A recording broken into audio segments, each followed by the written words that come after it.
Selamat pagi semua, salam sejahtera bagi semua.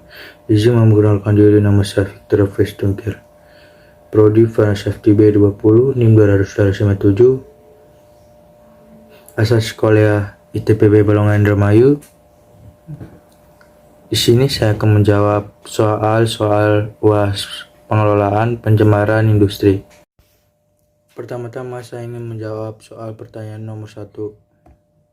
Apa yang dimaksud dengan pengelolaan limbah B3? Jelaskan.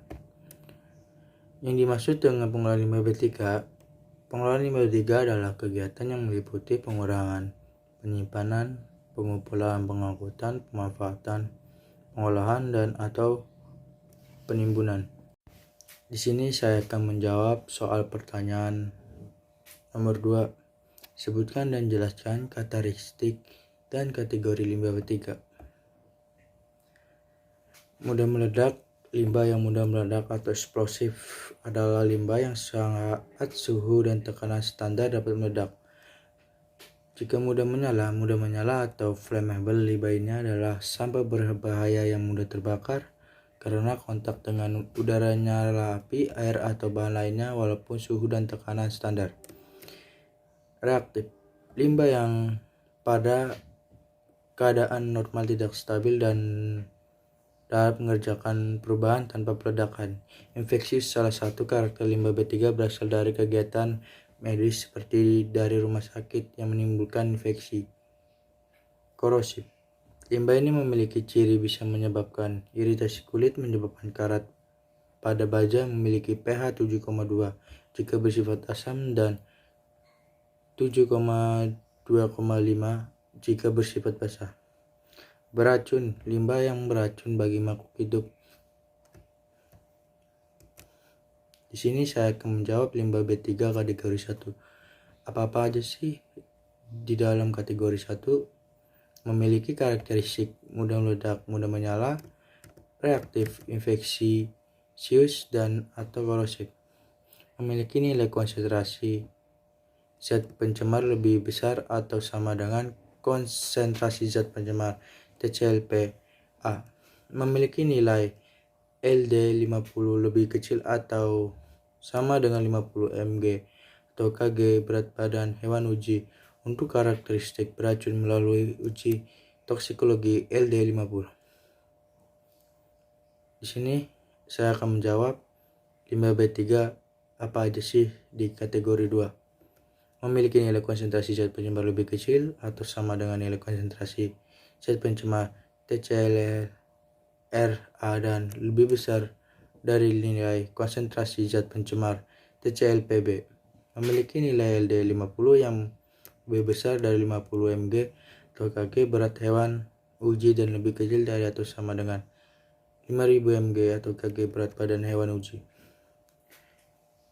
Limbah non B3 memiliki nilai konsentrasi zat pencemar sama dengan atau lebih kecil dari nilai konsentrasi zat pencemar TCLR PB. Untuk karakteristik beracun melalui uji TCLP. Di sini saya akan menjawab soal pertanyaan nomor 3. Sebutkan dan jelaskan fasilitas yang dibutuhkan di dalam penyimpanan limbah B3 berdasarkan kategori dan sumbernya. A. Bangunan. Fasilitas penyimpanan limbah B3 berupa bangunan digunakan untuk limbah B3 kategori 1 dan kategori 2 dari sumber tidak spesifik, sumber spesifik umum, dan sumber spesifik khusus. B. Tangki. Digunakan untuk limbah B3 fase cair kategori 1 dan kategori 2 dari sumber tidak spesifik dan sumber spesifik umum. Silo. Silo itu digunakan untuk menyimpan limbah B3 fase padat dengan rentang ukuran butir 0,5 sampai 300 nm kategori 1 dan kategori 2. Sumber tidak spesifik, sumber spesifik umum, dan spesifik khusus. Fast file digunakan untuk menyimpan limbah B3 fase padat kategori 2 dari sumber spesifik khusus. Fast impoundment digunakan untuk penyimpanan limbah B3 dalam fase slurry untuk limbah B3 kategori 2 dari sumber spesifik khusus. Di sini saya akan menjawab soal pertanyaan nomor 4. Sebutkan fasilitas penimbunan limbah B3.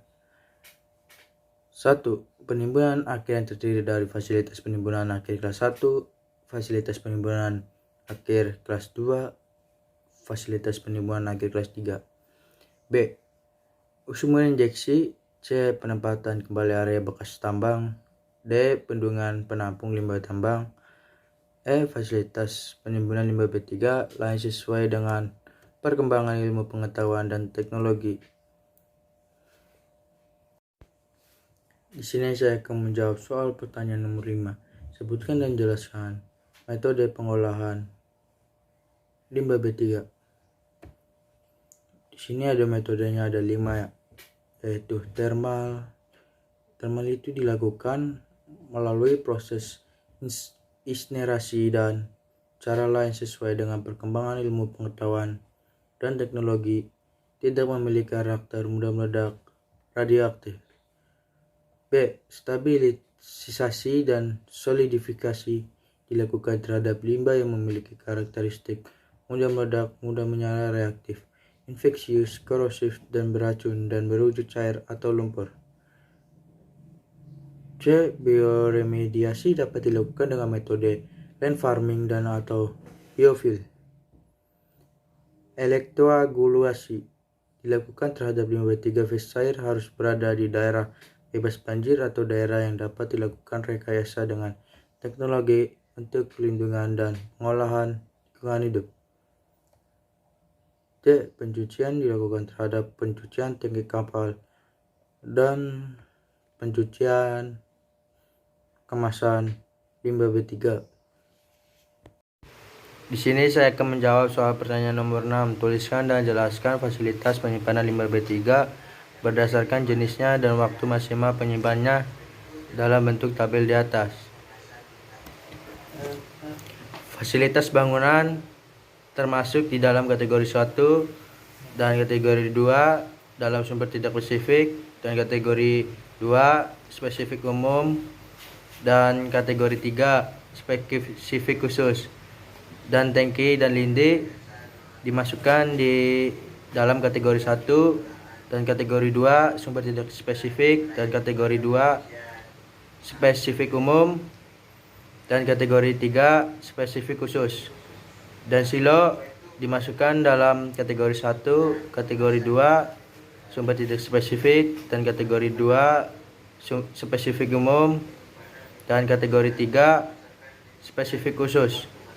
Penumpukan limbah atau wastafel tidak termasuk dalam kategori 1 dan tidak termasuk di dalam kategori 2 dan sumber tidak spesifik, dan kategori 2 tidak termasuk dalam spesifik umum, dan kategori 3 spesifik khusus dimasukkan dalam kategori 3. Waste impoundment dalam penyimpanannya adalah 90 hari dalam kategori 1, kategori 2 sumber tidak spesifik dalam 365 hari, dan kategori 2 dimasukkan spesifik umum di dalam 365 hari, dan kategori 3 dimasukkan dalam spesifik khusus dalam 365 hari. Di sini saya akan menjawab soal pertanyaan nomor 7. Tuliskan dan jelaskan fasilitas penyimpanan limbah B3 berupa bangunan dalam bentuk tabel di atas. Karakteristik mudah menyala: 1. Memiliki tembok memisah dengan bangunan lain yang berdampingan, dan 2. Struktur pendukung atap terdiri dari bahan yang tidak mudah menyala. Konstruksi atap dibuat ringan dan tidak mudah hancur. Dan karakteristik mudah meledak: 1. Konstruksi bangunan, lantai, dinding, dan atap dibuat tahan ledakan, dan 2. Lantai dan dinding dibuat lebih kuat dan konstruksi atap. Karakteristik reaktif korosif beracun: 1. Konstruksi dinding dibuat mudah untuk dilepas, dan 2. Diberikan penerangan yang tidak menyebabkan ledakan atau percikan listrik. Di sini saya akan menjawab soal pertanyaan dari nomor 8. Jelaskan waktu penyimpanan limbah B3 berdasarkan kategori limbah B3 dan jumlah B3 yang dihasilkan dalam bentuk tabel di atas. Di sini saya akan menjelaskan penyimpanan. 1. Bisa dalam bentuk containment building, dan 2. Bisa dalam bentuk containers, dan 3. Bisa dalam bentuk tripat, dan 4. bisa dalam bentuk teks, dan 5 bisa dalam bentuk wastafel, dan 6 bisa dalam bentuk waste impoundment. Di sini ada jenis limbah B3, limbah B3 kategori 1 dan 2, limbah B3 dari sumber spesifik khusus dan fasilitas penyimpanannya 1, 2, 3, 4 dan 1, 2, 3, 5, 6. Di sini saya akan menjelaskan limbah yang disimpan. Limbah B3 yang dihasilkan 50 kg per HT atau lebih, waktu penyimpanannya dalam maksimum 90 hari sejak limbah B3 dihasilkan. Dan limbah B3 yang dihasilkan kurang dari 50 kg per hari untuk limbah B3 kategori 1, 180 hari sejak limbah B3 dihasilkan. Dan limbah B3 yang dihasilkan kurang dari 50 kg per hari untuk limbah B3 kategori 2 dari sumber spesifik dan dari sumber tidak spesifik umum. Waktu penyimpanan maksimum 365 hari sejak limbah B3 dihasilkan. Dan limbah B3 kategori 2 dari sumber spesifik khusus 365 hari sejak limbah B3 dihasilkan. Di sini saya akan menjawab soal pertanyaan nomor 9. Sebutkan contoh pemanfaatan limbah B3 minimal 10. Sebutkan juga sumber limbahnya dari industri apa, limbahnya apa, dalam bentuk tabel.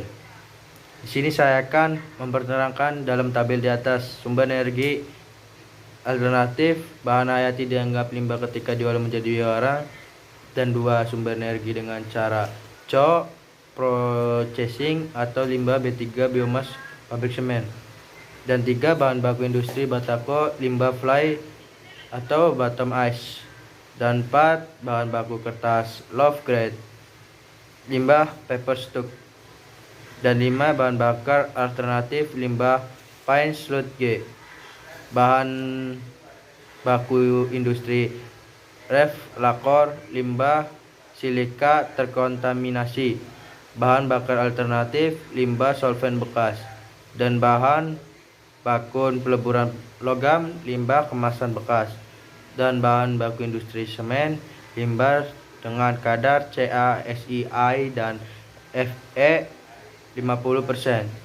Untuk memperbaiki lingkungan di area tambang, limbah fly ash. Di sini saya akan menjawab soal pertanyaan nomor 10. Sebutkan fasilitas pengangkutan limbah B3 berdasarkan kategori dan sumbernya. Jelaskan ketentuan informasi yang harus ada pada kendaraan pengangkutan, disertai gambar di atas. Di sini saya akan menjelaskan pengangkutan limbah B3 wajib dilakukan dengan ketentuan alat angkut tertutup untuk limbah B3 kategori 1 dan alat angkut terbuka untuk limbah B3 kategori 2 yang meliputi angkutan jalan, perkeretaapian, dan angkutan laut, sungai, danau, dan penyeberangan, dan wajib memenuhi spesifikasi khusus dan umum. A. Spesifikasi umum. Dilengkapi prosedur bongkar muat dan dilengkapi peralatan untuk penanganan limbah B3 yang diangkut, dan spesifikasi khusus angkutan jalan menggunakan kendaraan roda 4 atau lebih dan mencantumkan nama perusahaan dan nomor telepon perusahaan, dan perkeretaapian menggunakan gerbong datar yang disesuaikan dengan karakteristik limbah B3, dan angkutan laut, sungai, dan penyeberangan dilaksanakan sesuai ketentuan peraturan perundang-undangan.